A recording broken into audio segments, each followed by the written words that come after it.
Hey, what's going on, everybody? Team T-Set here, bringing you a vlog guide, pretty much. And we're at the Raleigh YCS, and full of all kinds of players. First round, we played against Snake Eyes Fire King, and it went okay. We got 2-0, but hey, there's still next round. But yeah, stay tuned. Okay. Hey, what's up? And we are back. Just finished round 2, went against another Snake Eyes Fire King, and we lost. But again, kind of expected at least half the players to be on that. So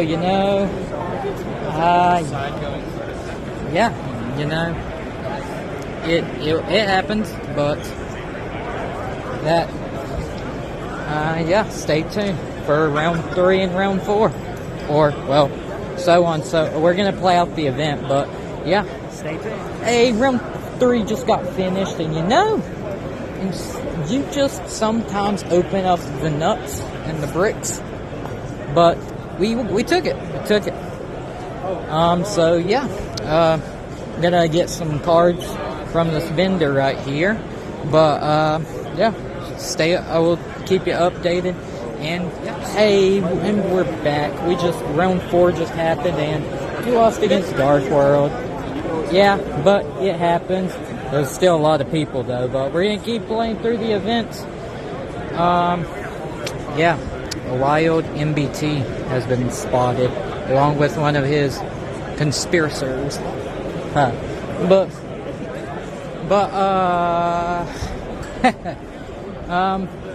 we're gonna keep sticking through the events, and we'll see how it goes.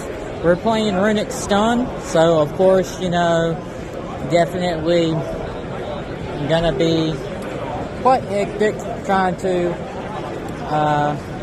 continue playing through the event, but we're gonna be on a different deck next time. And stay tuned for round 5.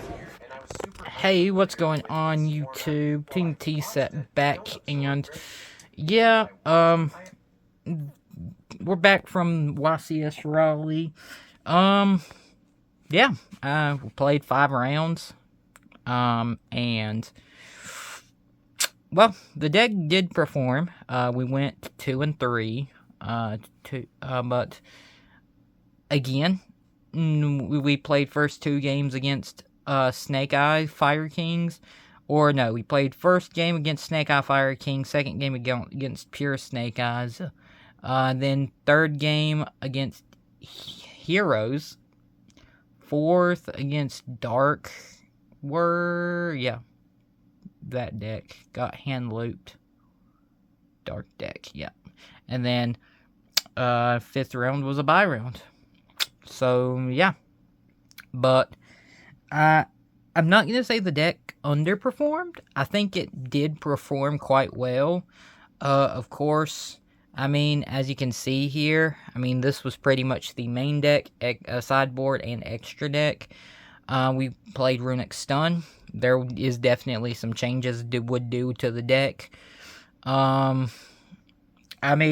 Sideboard, really nothing to change in the sideboard, except Judgments. There was a lot of games where I would probably rather play Strike over the Judgment, because a lot of the times against Snake Eye or Snake Eye Fire Kings, there was a lot of players pretty much siding in Ghost Ogre for the Fountain, and I would have the extra monster zone pretty much occupied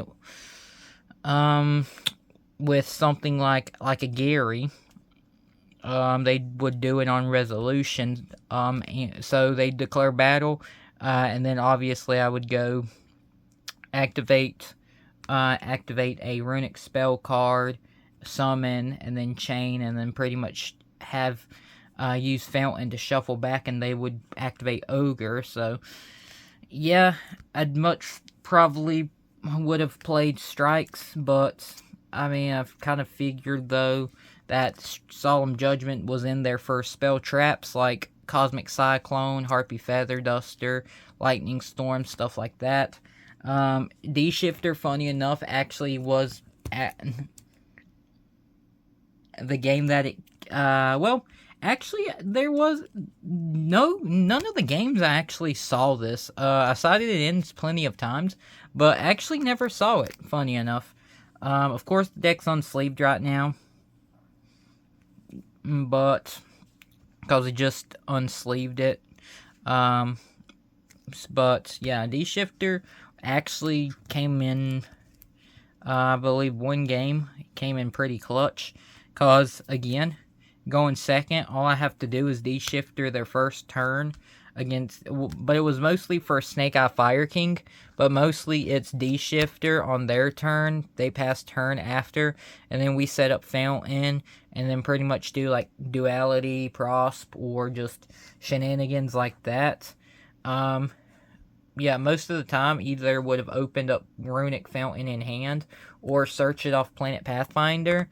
And yeah, pretty much we just passed turn. D-Shifter's now, not active on the board. So, yeah, pretty much we're free to play and shuffle back things from the drop area. But, that was that.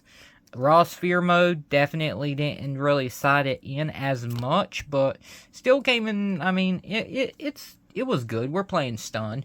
Lava Golem definitely was really, really good in the game that I saw it against the hero player. They had Dark Law and another monster because they was trying to do the Dark Angel lock, but apparently somehow the person messed up during the combo. But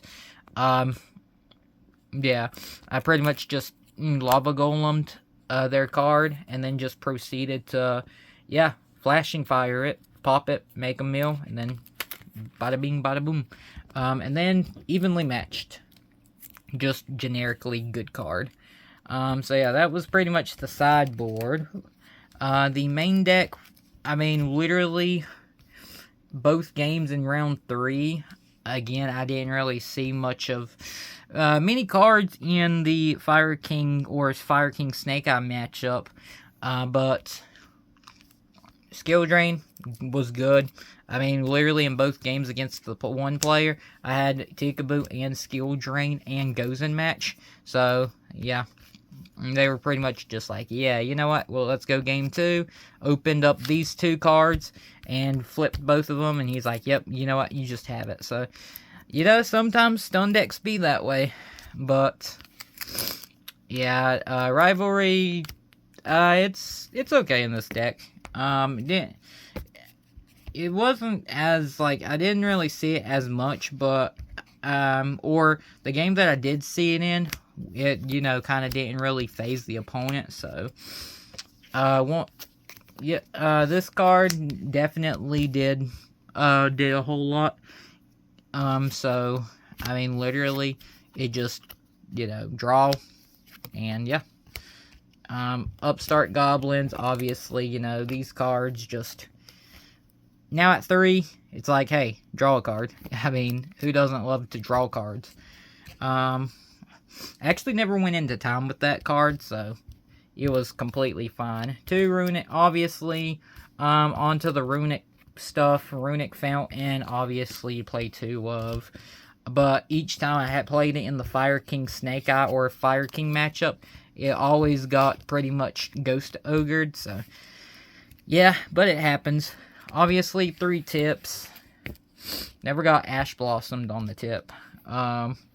3 Destruction, 3 Flashing Fire, 3 Freezing Curses, 3 Slumbers. We try to maximize out on Runic cards, so we're playing the 1 Dispelling and the 1 Droplet.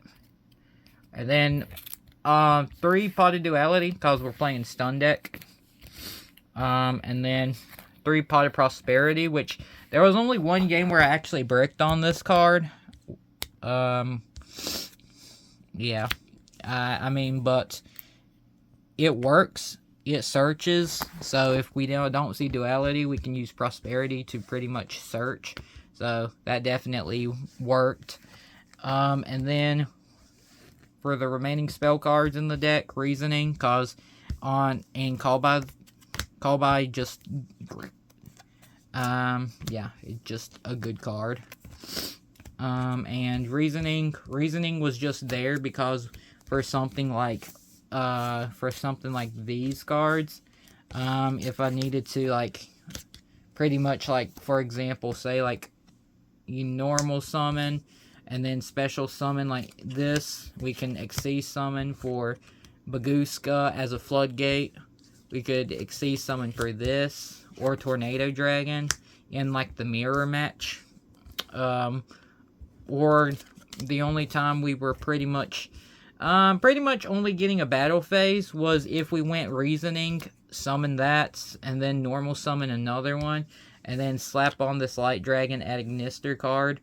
And then battle phase, attack, effect, protect, slap on Zeus, and then there you go. But that's pretty much. Oh yeah, that's pretty much the. Yeah, the rank 4s were just generic rank 4s, and then the Zeus was just there, just to be there, in case we, needed it. And then 3 Pathfinders just to search, having additional searchers for the field spell, but also, I think in this variant, it's a really good card. So yeah, I mean, was pretty much the main deck and side deck, and of course the extra deck is pretty much just like, yeah, aside from these Xyz monsters we played, was pretty much just, multiple copies of, like, just the different runic cards, but yeah, I mean, that's probably the only change. Nothing to really change in the deck, except we'd probably play Strike over Judgment, just for hand trap purposes. But it definitely was, a really awesome, experience going to a YCS Raleigh. We definitely met tons of, we met tons of people. We met MBT, Mr. MBT. We met Simo.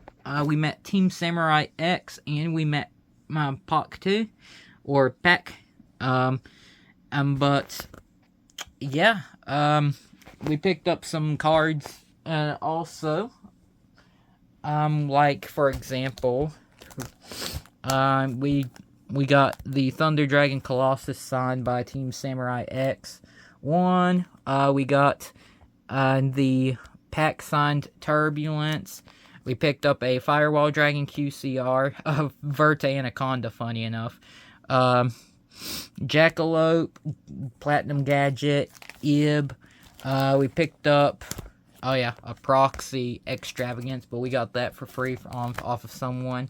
We picked up QCR Ancient Fairy Dragon, and then several cards for a new deck we're going to be working on, and actually very most likely playing at the Hickory Regionals coming up in the next month.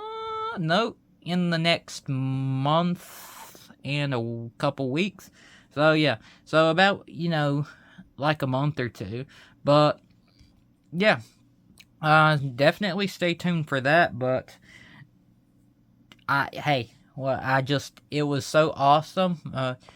Me and my family, we just, all of us got to go to the YCS. And it was just super awesome and exciting. Just to be able to, experience that. And I definitely had tons of fun. A lot of fun. I met several, nice players there too. Yeah, definitely had to get a notepad because, funny enough, I forgot. Well, it wasn't even forgetting. It just I had a notepad packed, but for some reason it guess slipped out of the bag, and apparently it took a while to find at least someone selling a notepad and pen. Funny enough, but I mean, hey, it's $3. I mean, I'm not gonna complain about $3 for a notepad and pen. But funny enough, yeah. Also, yeah, feel like I definitely am gonna, if I was thinking about playing though either Fluunderies or Runic Synchros before the event, but I didn't know if I was gonna be able to get a Thunder Dragon Colossus by that time. So I did pretty much decide to play Runic Stun, but I definitely think I might just give the deck a break, Runic Stun a break. Yeah, because I was pretty much playing Runic Stun just to kind of be a bit cheeky, but also because it was a deck that I also have experience playing, just like Flu. But yeah, I mean, it just. I don't think it was the wrong decision. It's just, man, at least there was 1,800 players plus at the event. Most likely, more than half was probably on Snake Eye Fire Kings.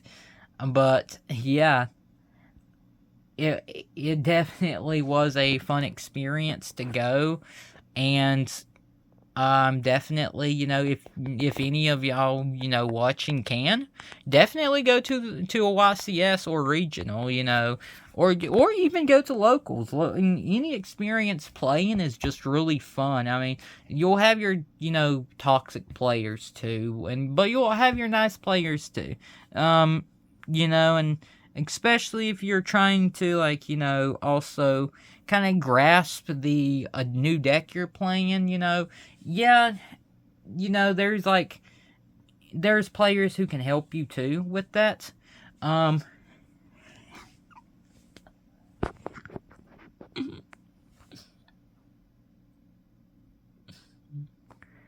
It, it's just it's just an exciting experience, and just being able to go and compete too, especially with your with your family, and yeah, just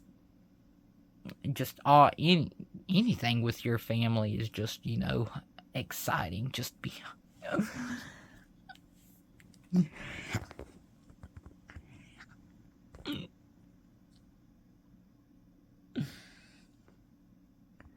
So definitely, absolutely check it out. Definitely, definitely. I know the camera, angle is a bit, different at the moment, but, yeah, I don't have the stand at the moment, so I'm kind of having to hold the camera with my hand, but.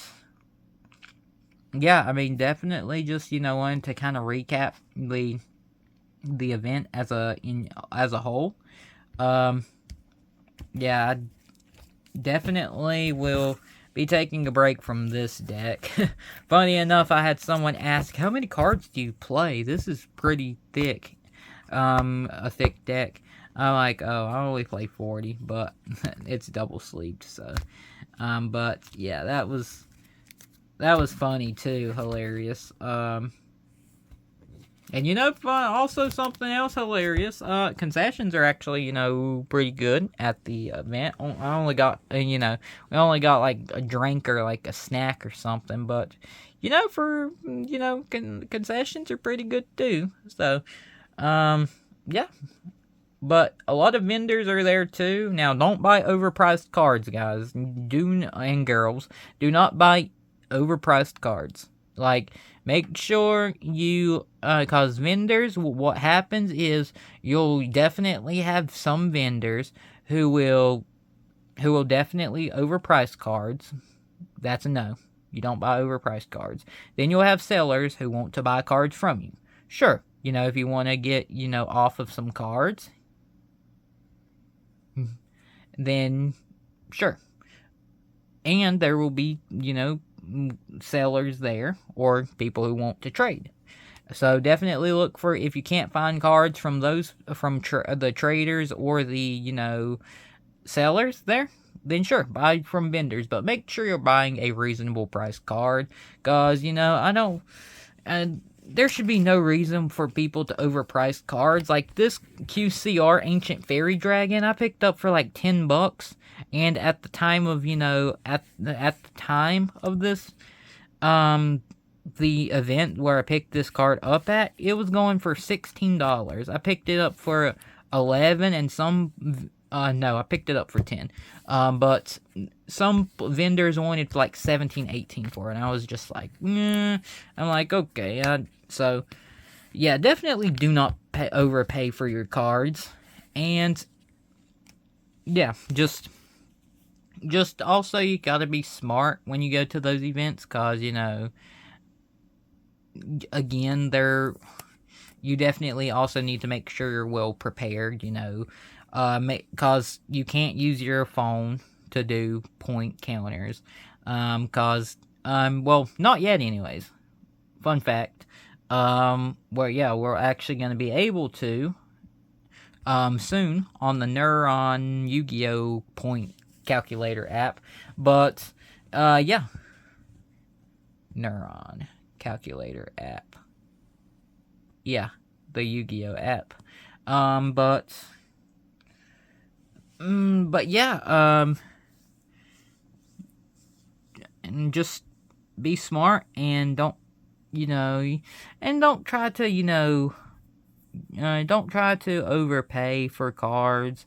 Make sure you're well prepared, make sure you got your concessions, and, yeah, also, make sure you don't, like, what's the word? It starts with a D, but, yeah, just make sure you just do what, like, just be cautious too, and be careful, and, yeah, just have fun playing, do what you gotta do, and, yeah, yeah, just play what you want, like, literally play what deck you want. Literally, if you have a favorite deck, play it. Or if you want to play meta, sure, you can play meta. Cause everybody has their, like, pet deck. I know a pet deck that I do enjoy playing from time to time is, let's see, I've got the cards somewhere right here, but I enjoy playing Nordics.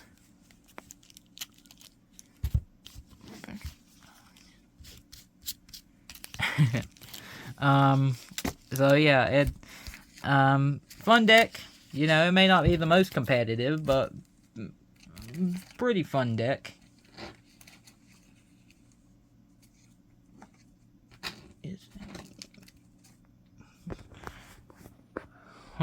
But yeah, that pretty much recaps, the event, and pretty much does it for this video. And we'll of course try to be back on a regular uploading schedule. If we both can't, be, and we'll have videos, but coming out again. But it's just where we were preparing for events, it just happened to be like kind of, I guess, cut into the video. Well, it didn't cut into it, but we just needed, to prepare and stuff, so. But, yeah, we'll definitely be bringing, some more videos out, so definitely stay tuned, and peace.